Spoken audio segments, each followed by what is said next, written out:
and you're doing an exegesis of it, you're actually looking for the intended meaning of your passage. What did the author intend when he was writing this passage or this part to whomever he was writing it to, whether it's a letter, a gospel, or whatever is going on? Who is the audience?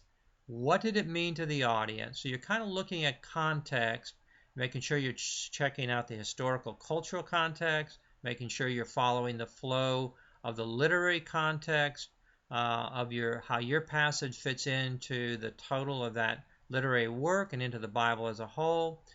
You want to make sure you understand the context well, and then you want to look carefully at the idea of the range of meaning of words. This becomes your major challenge in my mind once you have a good handle on context. And remember, you can use your good scholarly exegetical commentaries and your specialty sources to help you understand this range of meaning. Your exegetical commentaries should actually show the original languages that you're working in and actually talk about some of the key words and phrases, giving you an idea of what they feel the actual meaning is. But I want you personally to take a look at it too. And let's say you do not understand the original language, whether it's Hebrew or Greek. There's some good helps then that can actually help you do that. There's a lot of electronic helps that might be able to help.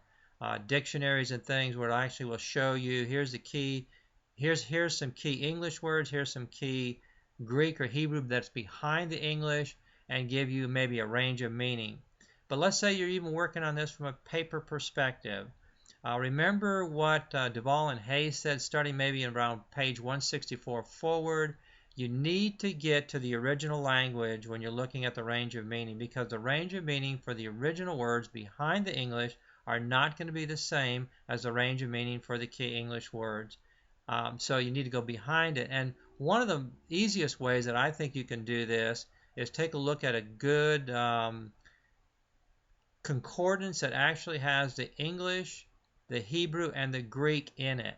It'll start with a concordance of giving you all the English words in the Bible. You can find your key English words and phrases easily in the concordance. It'll show you for your particular passage what the number is to go back to the Hebrew or Greek at the back of the concordance and look up the exact Hebrew or Greek word. So what you'll see is here's some of your key words, here's the numbers that match the words at the back in the Hebrew and Greek, and you can go back in the back and look at the actual Hebrew and Greek with their transliterations. So you'll see the Hebrew characters or the Greek characters, and then you'll see English transliterations where they've actually transferred the Hebrew and Greek characters into English to make it easier for those who do not know the languages. And at the same time, you'll have a short dictionary at the back showing you some of the meaning. Then I challenge you to go from that place to actually looking up in other more exhaustive dictionaries, again, maybe electronic or paper, and try to figure out a good range of meaning, and then pick the meaning that matches in your mind.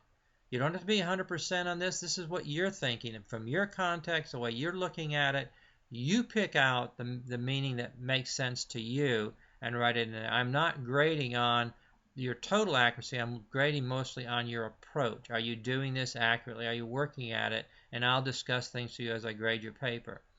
And then for you that are a little bit more advanced, that understand this, the Hebrew language or the Greek language or both, and you're working on a passage, I'd like you to look at the grammar a little bit too. Take a look at the idea of how the words are constructed in their grammatical constructions. Take a look at verbs and their aspects as well as tense, and try to come up with a finer tuned meaning by looking at the grammar as well as the range of meaning. Now it sounds like it's a little complicated, but for those of you that know what you're doing, it will not be. And for those of you who are just beginning, work with the English, work with the concordances, work with the basic range of meanings, and that's all I really care about. Just do your best with that to figure out to your best ability what did the author intend as he wrote these particular passages out. And I thank you. I'm looking forward to reading your papers. If you have any questions, please feel free to contact me through email, and we'll go ahead and work our way through any of the difficulties that you may have. God bless you all. I am looking forward to reading your papers in the near future.